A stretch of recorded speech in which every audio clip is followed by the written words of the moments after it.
Channel Rajesh Maria. என்னுடைய சேனலுக்கு பார்க்கின்ற ஒவ்வொரு வியூஸ்க்கும், என்னுடைய நண்பர்களுக்கும், என்னுடைய தோழர்களும், சகோதர சகோதரிகளாக உங்கள் அனைவரையும் என்னுடைய இருகரம் கூப்பி அன்புடன் வர. நம்ம பார்த்தோம்னா, நம்ம நாட்டில் ஒரு பிரச்சனைன்னு உடம்பு சரியில்லை அப்படின்னு சொன்னாக்கா உடனடியாக நம்ம என்ன பண்ணுவோம், உடனே ஓடுற ஹாஸ்பிட்டலுக்கு, அந்த ஹாஸ்பிட்டலுக்கு, இந்த ஹாஸ்பிட்டலுக்கு, பெரிய பெரிய ஹாஸ்பிட்டலுக்கு போவோம். அதனால தான் இப்போ பார்த்தீங்கன்னா நம்ம ஊரில் வந்து பல்வேறு விதமான private hospital, especially corporate hospitals வந்துட்டு நம்ம ஊரில் வந்து பல விதமான கொள்ளை எடுத்துட்டு இருக்காங்க. உன்னுடைய நோயை குணப்படுத்தணும்னா நான் வா, என்கிட்ட வா, நான் உன்னை குணப்படுத்துறேன் அப்படின்னு சொல்லலாம். அதுக்கு எவ்வளோ ஃபீஸ் பாருங்க. சாதாரண ஒரு கவர்மெண்ட் ஹாஸ்பிட்டல் போனாக்கா கம்மி ரேட்டு, இதே பிரைவேட் ஹாஸ்பிட்டல் போனாக்கா அதிகமான ரேட்டு. எப்படி? ஏன் அதே மருந்து தானே, இல்லை மருந்து ஏதோ மாற்றப்படுதுதா? இவன் எந்த ஹாஸ்பிட்டல் படிக்கிறானோ அதே ஹாஸ்பிட்டல் தான் படிக்கிறான். இவன் என்ன ட்ரீட்மெண்ட் கொடுக்கணும் அதே ட்ரீட்மெண்ட் தான் கொடுக்குறான். இதுக்கு முன்னாடி பார்த்தீங்கன்னாக்கா நம்ம ஊரில் ஹாஸ்பிட்டல் வரதுக்கு முன்னாடி எத்தனையோ சித்தர்கள் இருந்தாங்க.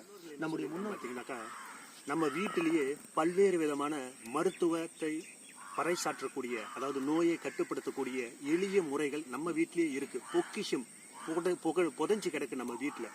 அதை விட்டுட்டு ஏன் நீங்க வந்து மருத்துவத்தை தேடி போறீங்க, எதுக்கு மருந்து மாத்திரை தேடி போறீங்க அப்படின்னு கேட்குறாங்க. பல காலத்தில் சொல்லுவாங்க, நம்ம வீட்டில் சுக்கும் மிளகும் இருந்தாலும் போதும், எந்த ஒரு நோயுமே நம்மளை அண்டாதுன்னு அப்படின்னு சொல்லுவாங்க. எந்த விதமான நோயாக இருந்தாலும் விட்டு விலகி போயிடும் அப்படின்னு சொல்லுவாங்க. அதையெல்லாம் நம்ம மறந்து நாம் இன்னும் மருந்து மாத்திரையை தேடி போயிட்டு இருக்கோம். டியர் ஃப்ரெண்ட்ஸ், இந்த நேரத்தில் நம்ம ஒரு கருத்தை வந்து நான் உங்களுக்கு ஆழமாக நான் பதிவிட விரும்புகிறேன். ஒரு 100 ரூபாய் இருக்கின்ற பொழுது ஒரு 50 பைசாவோ இல்லை 1 ரூபாயோ நமக்கு பாக்கெட்ல வந்து கீழே விழுந்தா, சரி இப்போ 1 ரூபாய் தானே அப்படின்னு நம்ம வந்து இலக்காரமா நினைச்சிட்டு போயிடுவோம். ஆனா அந்த ஒரே ஒரு 1 ரூபாய் வச்சிருக்க ஒருத்தங்கிட்ட போயிட்டு அந்த 1 ரூபாயை மிஸ் பண்ணிட்டானா கீழே வந்துருச்சுன்னா அந்த 1 ரூபாயை தேடுவான். தேடி கண்டுபிடிச்சு எடுத்த உடனே நம்ம மனசுல ஒரு சந்தோஷம் கிடைக்கும் பாருங்க, முகத்து ஃபுல்லா ஒரு சந்தோஷமா இருக்கும் பாருங்க. அந்த நிலைமை தான், அருமை தான் அவன் யார்கிட்ட இருக்கோ அதை வந்து உணர முடியும். நம்ம கிட்ட பல்வேறு விதமான சொத்துக்கள் இருக்கு. அதனாலதான் பல்வேறு விதமான நம்மளுடைய பொக்கிஷத்தையெல்லாம் மற்ற நாட்டுக்கு வந்து நம்ம கொடுத்துக்கிட்டே இருக்கோம், கொடுத்து இழந்துக்கிட்டு இப்போ நம்ம அவங்ககிட்ட இப்போ வந்து நம்ம கை கட்டி நிற்கிறோம். ஒரு சின்ன எக்ஸாம்பிள், வேப்ப மரம், அதனுடைய ரைட்ஸ் இப்போ யாருக்கிட்ட இருக்கு? ஒரு காலத்தில் நம்ம முன்னோர்கள்லாம் கரித்தூள்ல வந்து பல்லு விளக்குனாங்க, உப்பு போட்டு விளக்குனாங்க, செங்கல் அதை வச்சு விளக்குனாங்க. ஆளும் வேலும் பல்லு குருதின்ட்டு ஆலங்குச்சியிலையும் வேப்பங்குச்சியிலும் பல்லு விளக்குனாங்க. இப்போ நாம கார்பரேட் கம்பெனிஸ் வந்தவொடனே விளம்பரத்தை, டிவி விளம்பரத்தை பார்த்து பேஸ்ட் ஸ்வீட்டா இருக்கா, டேஸ்டா இருக்கா அப்படின்னு பார்த்து கலர்ஃபுல்லா இருக்கா, பிரஷ் கலரா இருக்கா அப்படின்னு பார்த்து நம்ம விளக்கணும். இப்போ மறுபடியும் வந்து விளம்பரம் சொல்லலாம், பல்லு வலி, பல்லு வலி. உடனே ஒருத்தர் வந்து நிக்கிறாங்க, உங்க பேஸ்ட்ல உப்பு இருக்கா, உங்க பேஸ்ட்ல கிராம்பு இருக்கா, உங்க பேஸ்ட்ல இது இருக்கா? இதைத்தான் என் பாட்டம் போட்டாலாம் வந்து செஞ்சுட்டு போனா, அது வேணாம் அப்படின்னு அழிச்சிட்டு இப்ப மீண்டும் வந்து என்கிட்ட வந்து உப்பு இருக்கா, கறி இருக்கா, கிராம்பு இருக்கா, காரம் இருக்கா, மிளகா இருக்கா அப்படின்னு கேட்டீங்கன்னா, இது பைத்தியக்காரத்தனம் இல்ல, அவன் பைத்தியக்காரன் இல்ல, நம்ம தான் முட்டாக. நம்மளை பார்த்து சொல்றா வேண்டான்னா நம்ம விட்டுட்டோம், இப்ப வேணும்ன்றா திரும்பி அதுகிட்டே போறோம். இப்படி இருந்தா நான் என்னுடைய சுய மதிப்பீட்டை இழக்கின்றேன், என்னுடைய தனி அடையாளமாகிய என்னுடைய முறையை நான் இழக்கின்றேன். எனவே இழக்காமல் இருக்க நாம் முயற்சி எடுப்போம். அதற்கான ஒரு சிறு பதிவு தான் இன்றைய தினம்.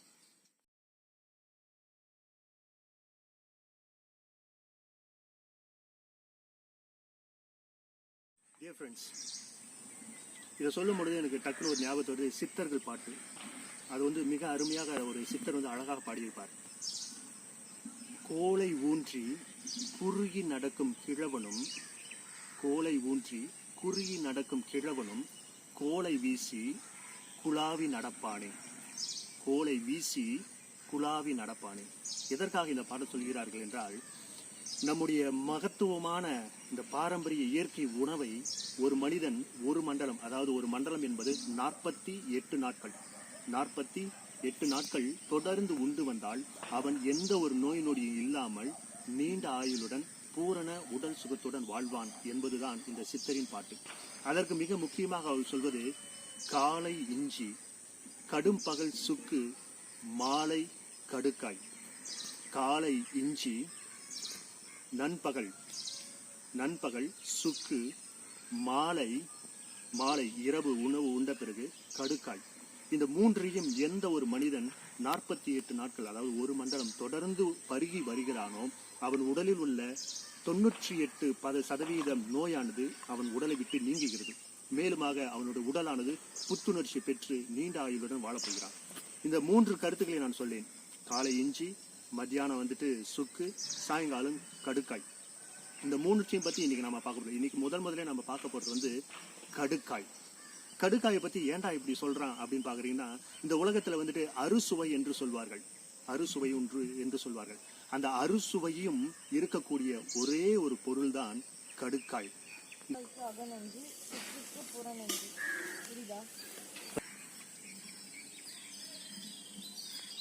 இதை பார்த்தீங்கன்னா இந்த கடுக்காய் பொடி இது உள்ளார வந்து ஒரு கொட்டை இருக்கும். அது வந்து நச்சுத்தன்மை வாய்ந்தது. அதை வந்து பருகக்கூடாதுன்னு சொல்லுவாங்க.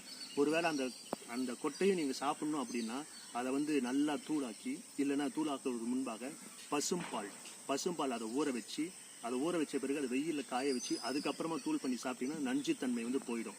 ஆனால் அதுக்கு பதிலாக உங்களுக்கு கஷ்டமாக இருந்தால் எல்லா ஊர்லேயும் வந்து நாட்டு மருந்து கடை இருக்கும். அந்த நாட்டு மருந்து கடையில் போனீங்கன்னா ஜஸ்ட் ஒரு 25 ருபீஸ் தான், 25 ரூபா தான். இந்த மாதிரி ஒரு சின்ன பேக்கெட்டில் வந்து பார்த்தீங்கன்னாக்கா இந்த பவுடர் வந்து கொடுத்துருப்பாங்க. இந்த பவுடர் வந்து பார்த்தீங்கன்னாக்கா எல்லா ஊர்லேயும் கிடைக்கும். ஜஸ்ட் ஒரு மினிமம் தான். அந்த கொட்டைக்கிட்ட எல்லாத்தையும் எடுத்துட்டு அதை வந்து தூள் பண்ணி நல்லா நைஸாக நல்ல நைஸாக பண்ணி அதை வந்து நமக்கு வந்து பேக் பண்ணி கொடுப்பாங்க. இதனுடைய விலை வந்து 25 ரூபாய் தான்.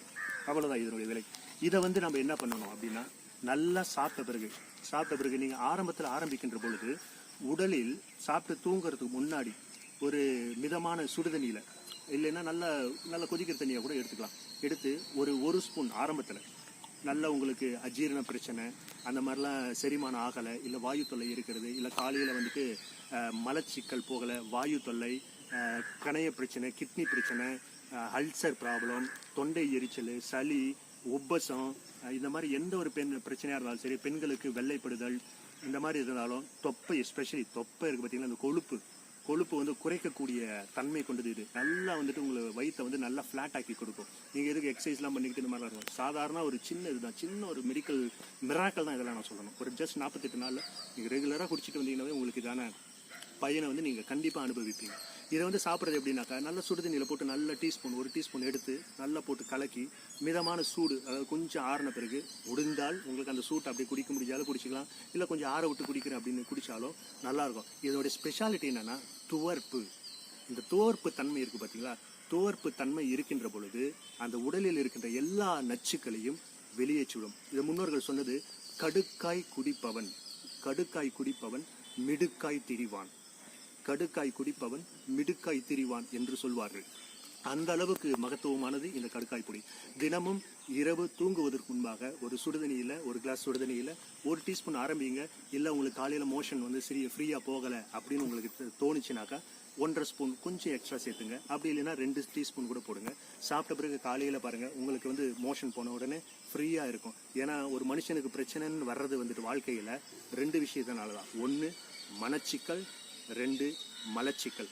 மனச்சிக்கலுக்கு நம்ம கவுன்சிலிங் அந்த டாபிக் போகிறப்ப பார்ப்போம். இப்போ மலச்சிக்கலை போக்குறது எப்படி அப்படின்னு பார்க்குறது தான் இந்த கடுக்காய் பொடி. இதனுடைய மகத்துவத்தை நீங்கள் கண்டிப்பாக உணர்வீர்கள். நான் இதை எடுத்துகிட்ருக்கேன். ப்ராக்டிக்கலாக சொல்லணும்னா, ப்ராக்டிக்கல் ஃபர்ஸ்ட் எக்ஸாம்பிள் மற்றவங்களும் எடுத்துகிட்ருக்காங்க. நான் வந்து ப்ராக்டிக்கல் டெஸ்ட் பண்ணி தான் கொடுக்குறேன். ஒரு ப்ராமிஸ், ஒரு சாட்சியாக தான் நான் சொல்கிறேன். நான் எடுத்துகிட்ருக்கேன். எனக்கு தொப்பை எதுவும் இல்லை, பாருங்கள், தொப்பை எதுவும் இல்லை, லீனாக தான் இருக்கேன். அதனால் தொப்பையும் வராது எனக்கு கண்டிப்பாக.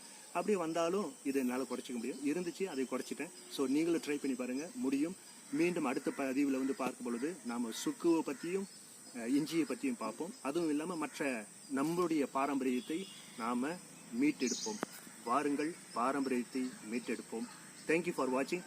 நண்பர்களே, என்னுடைய சப்ஸ்கிரைப் பண்ண நண்பர்கள் எல்லாருக்கும் நன்றி. அதே மாதிரி வந்து அந்த பெல் பட்டன் இருக்குது, அந்த பெல் பட்டனில் போயிட்டு அதை கிளிக் பண்ணி செலக்ட் ஆல் கொடுத்துருங்க. ஏன்னா என்னுடைய வீடியோஸ்லாம் வந்து உங்களுக்கு அப்பப்போ வந்து உங்களுக்கு நோட்டிஃபிகேஷன் வந்துக்கிட்டே இருக்கும். தொடர்ந்து பாருங்கள். உங்கள் ஆதரவுக்கும் உங்களுடைய பொன்னான நேரத்திற்கும் மிக்க நன்றி. Thank you very much.